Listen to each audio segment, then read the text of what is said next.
In this week's Torah portion, Parashat Vaetchanan, we encounter a seminal phrase, the idea of chukim v'mishpatim. And this phrase points to a fundamental distinction between two types of categories. On the one hand, there are mitzvot, which are called mishpatim, and they refer to the commandments where the tam, where the rationale and reason is apparent to everyone. There are prohibitions such as stealing and murder, where even if we weren't revealed that we are prohibited to engage in these kind of actions, we would know that we can't steal and murder.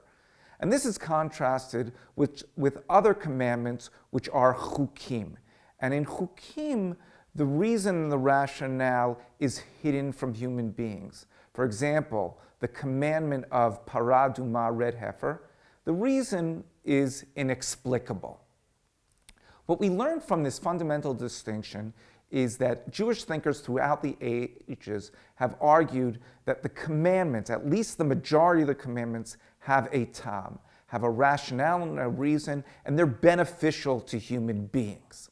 But there's one very important Jewish thinker who denies this fundamental assumption. And his name is Yeshayahu Leibovich. He's one of the most important Jewish thinkers in the second half of the 20th century. He's an important Israeli public intellectual. And he's one of the few Jewish thinkers who denies the idea of ta'amei mitzvot. And he argues that the reason that there are no reasons for the commandments is that the motivation to do the commandments is simply to subordinate our will to the will of God. And he argues that if there was a rationale, if there was a human benefit for the commandments, and that's the motivation to do the commandment, then we wouldn't be worshiping God. We'd be worshiping human beings.